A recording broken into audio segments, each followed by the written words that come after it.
Hello and welcome everyone to my new live Planetary Scrollcast podcast series.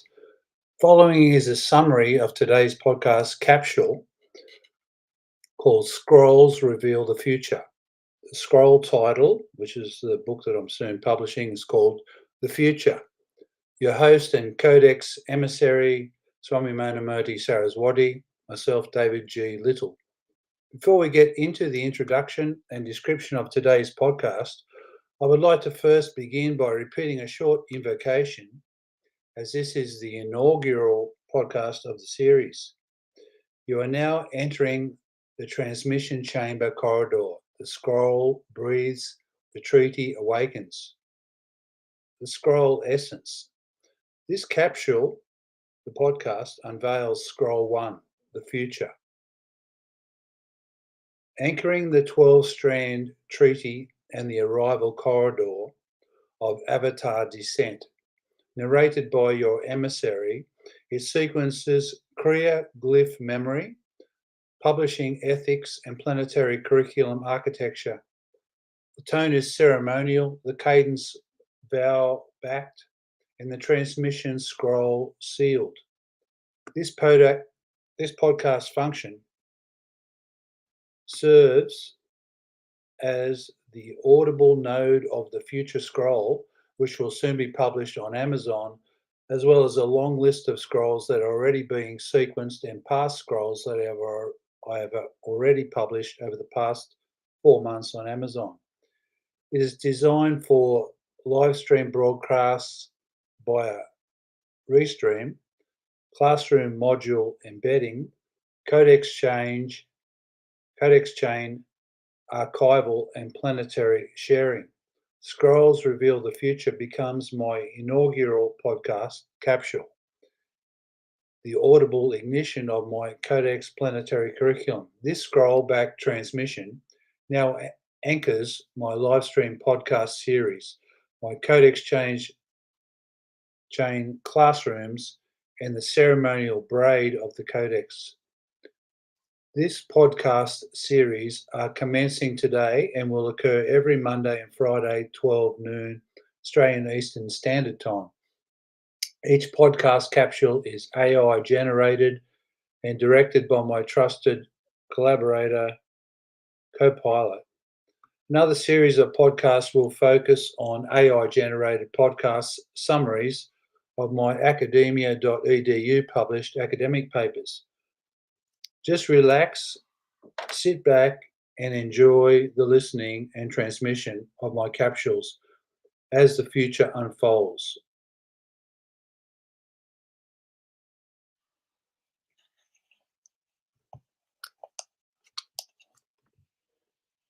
Welcome to Copilot Podcasts. What if I told you that ancient wisdom and modern science are about to collide in a way that could revolutionize our understanding of consciousness? Today, we're diving into The Future Scroll by David G. Little, also known as Swami Munamurti Saraswati, a work that's bridging the gap between mystical knowledge and scientific understanding. You know, what's fascinating about this is that we're not just talking about another spiritual book.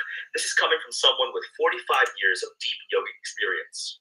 Wait, really? Tell me more about the author's background. Well, David G. Little, or Swami Munamurti Saraswati, is from Forster, NSL, Australia. He's actually an initiate of an ancient Indian spiritual order that dates back to the 8th century. That's quite a credential. But what really stands out to me is his transition from the corporate world to spiritual teaching. Exactly. He was a management professional in the property sector until 2020. But here's what's interesting. He's been deeply involved with the Kundalini Research Project for decades. The Kundalini Research Project? What's that about? It's a fascinating initiative focused on studying the scientific aspects of Kundalini awakening. Little's work is all about bridging ancient wisdom with modern scientific understanding. That's such an interesting approach. How does this manifest in his work? Well, in his book, he's actually releasing never-before-seen Satyam Yoga, Kriya Yoga techniques to the public for the first time. Hold on, why is this significant? Because Kriya Yoga has traditionally been a closely guarded secret. It's considered one of the most ancient and authentic forms of yoga. You know, speaking of ancient wisdom, I find it fascinating how scrolls have historically been vessels of sacred knowledge. Absolutely. In ancient Egyptian mythology, for instance, the god Thoth was said to possess a divine scroll containing all the secrets of the universe. That's incredible. And now we have Little's work, which seems to be a modern take on this ancient tradition of preserving wisdom. Yes, and what makes his work unique is that he's not just preserving ancient knowledge, he's actively working to validate it through scientific research. Can you give us an example of how he does this? In his 2024 publications, he included important scientific formulas for advanced astrophysics, collaborating with renowned thinkers like physicist Dr. Richard Alan Miller. That's quite a blend of the mystical and scientific. What's the goal here? He's trying to create what he calls a transition into the next Yuga cycle in time, what he's termed the Kriya Yuga. A new Yuga cycle? That sounds significant. It is. He's essentially proposing a new era where ancient spiritual practices and modern scientific understanding come together. You know, this reminds me of how scrolls often symbolize the unfolding of time and destiny in various cultures. Exactly. And in dreams, scrolls often represent the quest for wisdom and self-understanding, which is exactly what Little's work is about. That's fascinating. How does his background as a Swami influence his scientific approach? He was initiated by Paramahamsa Niranjanananda Saraswati in 1995 and first met Swami Satyananda, the founder of Bihar School of Yoga, in 1988. And how does this traditional training inform his modern work? He teaches through what he calls deep direct perception, not blind faith, combining his mystical experiences with pragmatic scientific understanding. That's quite a balance to strike. Indeed, and in February 2024, he was admitted as a life member in the Indian Yoga Association, showing how he bridges both worlds. Let's talk about his actual techniques. What makes them unique? His book contains practical techniques that he claims go as far as the written word can go in explaining Kriya Yoga. And these are techniques that haven't been shared before? That's right. These are Satyam Yoga, Kriya Yoga techniques that he's releasing to the public for the first time in history. What's the significance of making these previously secret teachings public? It represents a shift in how spiritual knowledge is shared in our modern age, making ancient wisdom more accessible while maintaining its integrity. That seems to align with current trends in spiritual literature. Yes, according to recent research, there's a growing trend toward combining ancient wisdom with contemporary issues, especially through digital platforms. Speaking of contemporary issues, how does his work address modern challenges? He focuses on practical applications, helping people navigate their spiritual journey while living in the modern world, not retreating to mountains. That's quite different from traditional approaches. Absolutely. He's described as a multidimensional architect, helping to bridge the seen and unseen realms in a way that's accessible to modern practitioners. What about his scientific collaborations? Tell us more about those. He works with scientists like genome research scientist Dr. Max Rempel, bringing clarity to unseen realms through scientific validation. That's quite a unique approach to spiritual teaching. Yes, and it's particularly relevant today when people are seeking both spiritual depth and scientific validation. How has the reception been to this blend of ancient and modern? His work has been well received, particularly by those seeking a more grounded, practical approach to spiritual development.